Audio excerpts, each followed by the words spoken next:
You actually mentioned to me, just on the topic of anacondas, that you've been participating in a lot of scientific work on the topic. So, like, really, in everything you've been doing here, you are celebrating the animals, you're respecting the animals, you're protecting the animals, but you're also excited about studying the animals and their environment. So you're actually a co-author on a paper, on a couple of papers, but one of them is on anacondas and studying green anaconda hunting patterns.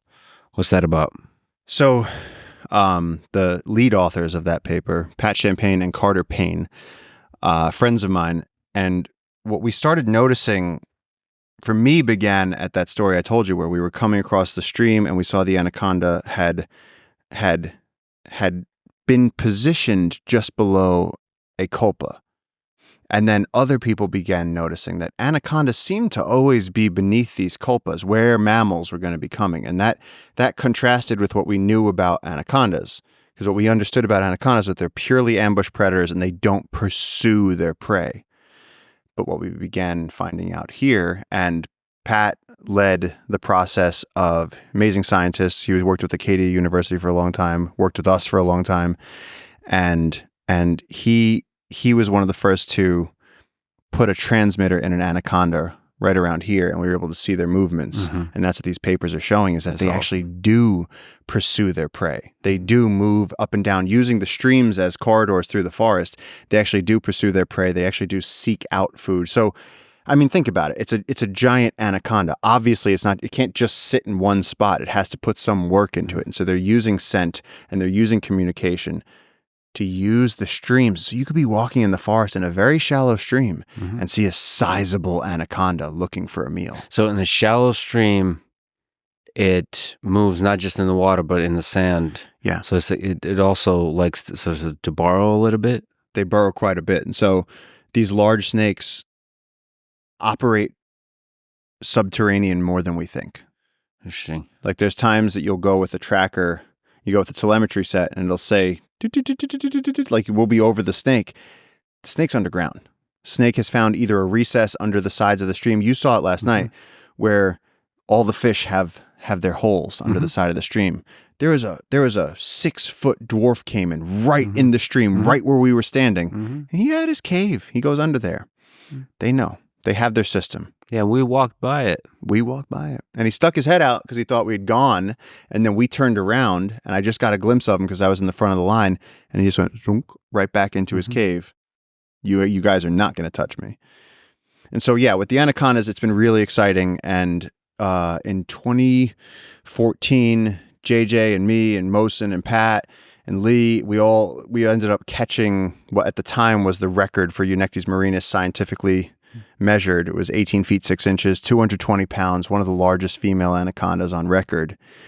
And since that time, these guys have been continuing to study the species, continuing to just add a little bit by little bit to the knowledge we have of the species, and studying green anacondas in lowland tropical rainforest. You've seen how hard it is to move, to operate, to navigate in this environment. And so when you think of the fact that in order to learn anything about this species, you have to spend vast amounts of time first locating them and then finding out a way to keep tabs on them. Because even if you get lucky enough to see an anaconda by the edge of a stream, to be able to observe it over time, to learn its habits, or to put a radio transmitter on it, or to take any sort of valuable information from the experience is almost impossible. And so a lot of the stuff that I wrote about in Mother of God, us jumping on anacondas and trying to catch them, and at first it just seemed like something we were doing to learn to just try and see them, but it ended up being that we were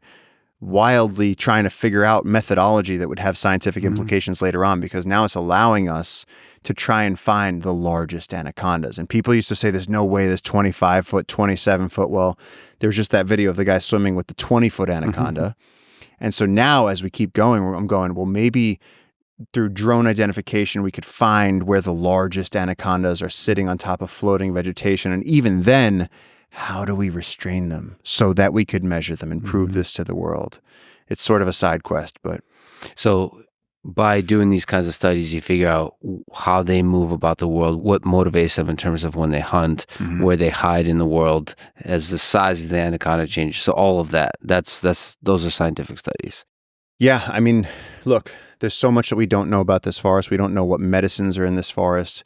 We don't know, with a lot of the 1,500, there's something like 4,000 species of butterflies in the Amazon rainforest. And of the 1,500 species that are here in this region, all of them have a larval stage, caterpillars, right? And each of the caterpillars has a specific host plant that they need to eat in order to become a successful butterfly, to enter the next life cycle. And for most of the species that fill the butterfly book, we don't know what those interactions are. I recently got to see the white witch, which is a huge moth. It's one of the two largest moths in the world. It's the largest moth by wingspan. Wow. Huge. It looks like a bird. Big white moth. We still, I believe that we still don't know what the caterpillar looks like. It's 2024. We have iPhones and penis-shaped rocket ships. Like, we don't know where that moth starts its life. Yeah. We still haven't figured that out.